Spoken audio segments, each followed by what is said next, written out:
Hello guys! Magandang araw po sa inyong lahat. Ako po si Baby Hunter 16 at sa mga hindi pa nakasubscribe sa ating channel, huwag kalimutang i-subscribe at pindutin ang tiny notification bell para ma-update po kayo pag meron po tayong mga new upload videos. Paki-all na rin po sa inyong mga notifications. And disclaimer mga idol, ang video ito ay para lamang po sa may bukas ang kaisipan at may malawak na unawa. So today's video mga idol ay isa na namang karanasan na pwede kong i-share sa inyo at pwede ninyong tularan or gayahin or um, i-apply ayan sa pang-araw-araw sa pagsasama ninyong mag-partner. So ito ay hindi sa pilitan, bagkus ito ay nagbibigay lamang po ako ng tips para mas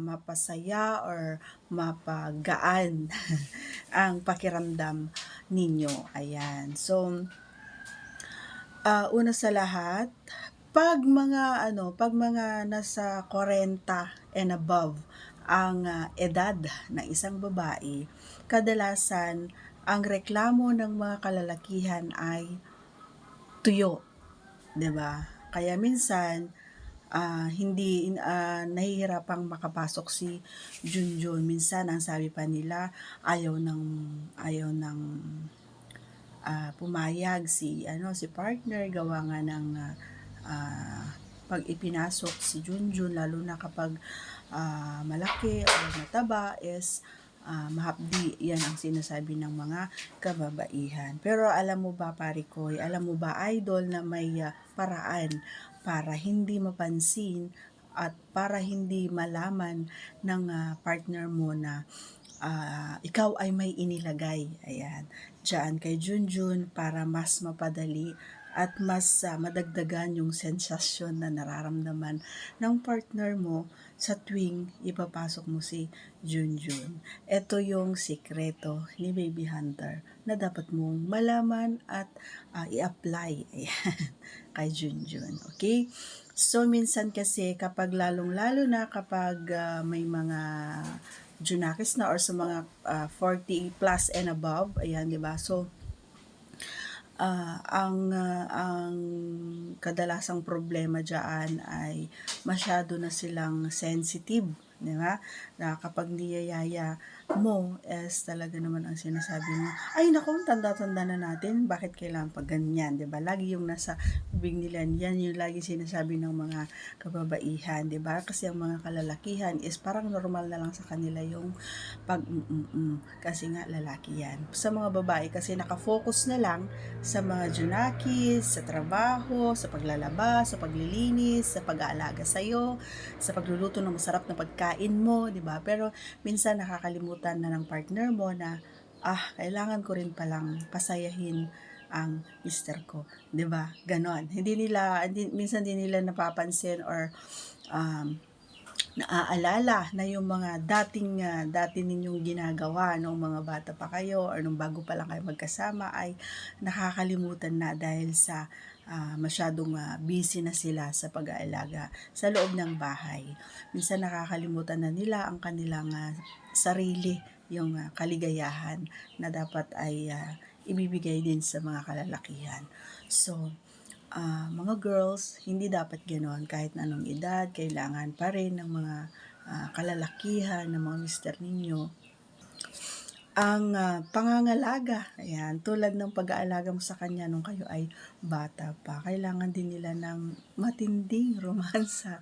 Ayan, pagdating sa hindi yung kapag sapit ng gabi ay sige ka na lang. Ang gusto ng partner mo ay hihiga ka na lang, hihilata ka na lang at hahayaan mo na matapos at mairaos ng mister ang dapat, pero ikaw hindi ka masaya, 'di ba? Gusto mo ba 'yon? Palaging gano'n ng gano'n ng gano'n ng gano'n.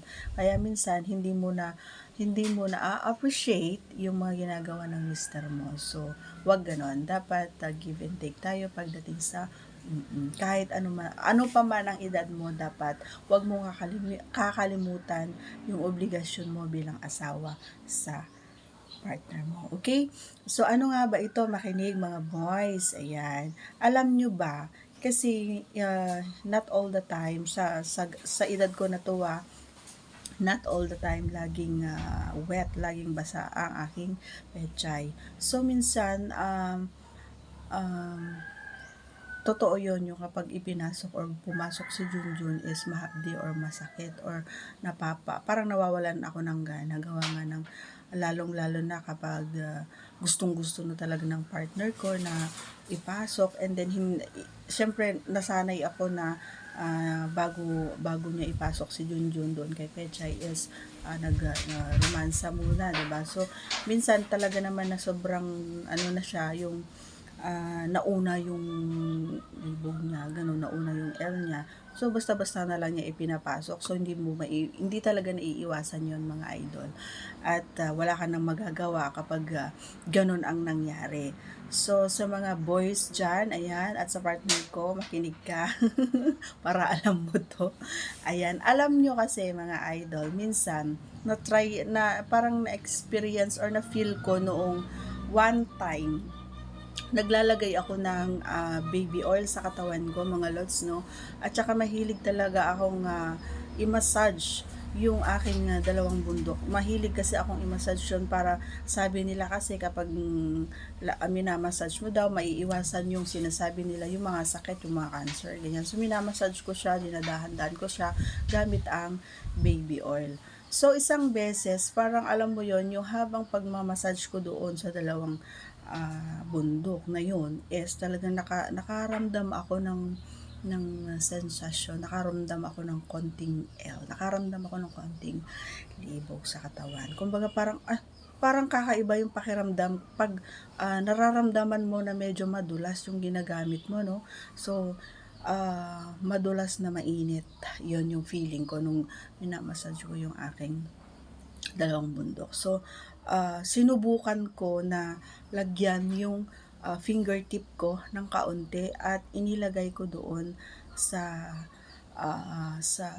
pisngi hanggang sa may tinggil, hanggang sa may bukana ng pechay.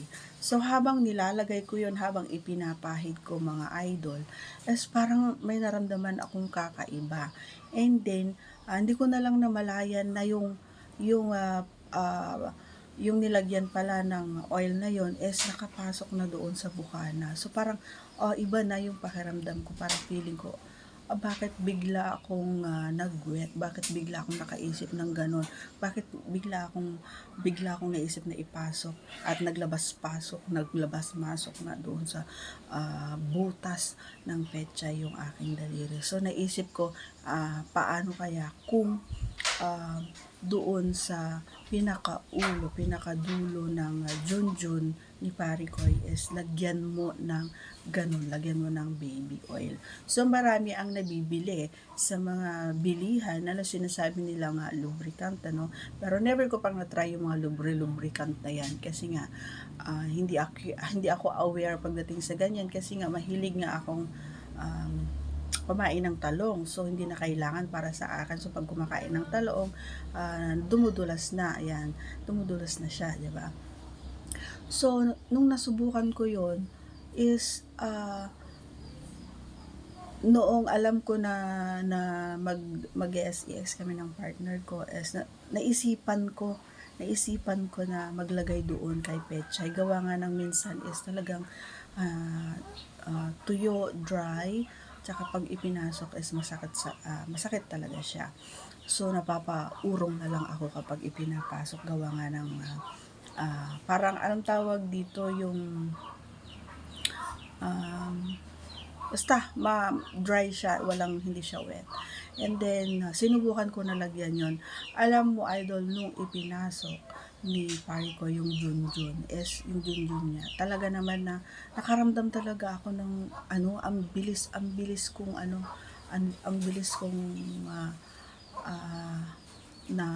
nalibugan. Talaga, yung pakiramdam ko is parang feeling ko ay nilalaro yung tinggil ko nung ipinapasok niya pa lang yung si Junjun doon kay Pechay is parang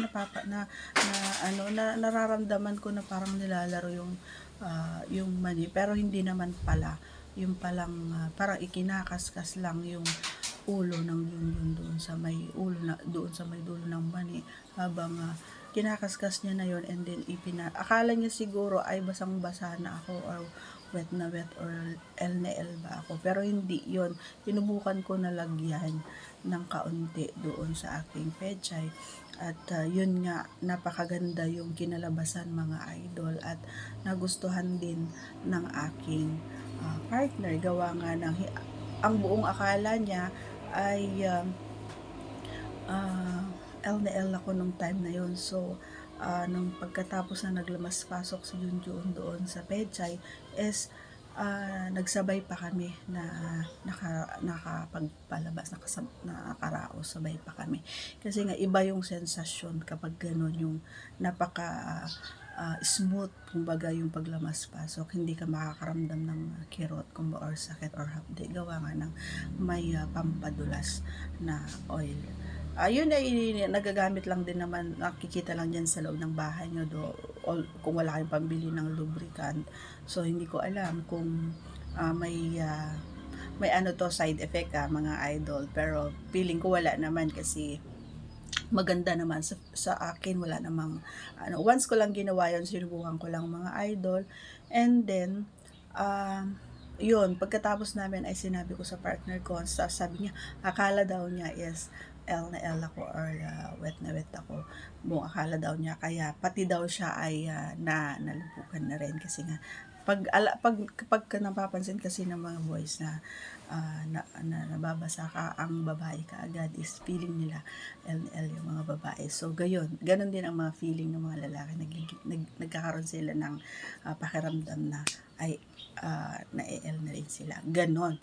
So yun, noong natapos na, nakaraos na, is inamin ko sa kanya na nilagyan ko ng kaon, sabi niya okay naman daw, sobrang okay na okay daw yung pakiramdam. So mula noon, hindi na kami nakaranas ng ganon, yung hapdi, sakit, or kirot, kasi nga gawa ng siguro naiisip niya na rin yun, na kapag hindi niya bet ng romansa, or hindi niya bet na kumain ng pechay, or ayaw niyang kumain ng tahong, is nilalagyan niya yung ulo ng Junjun ng baby oil, kaya hindi nawawala yung baby oil sa bahay. So yun, nilalagyan konti lang ang nilagay sa ulo lang talaga, kasi kapag ipinasok mo naman yun, syempre ano na yun mag-i-scattered na doon sa bukana ni pechay. Yun lang ang pwede kong i-share sa inyo, guys.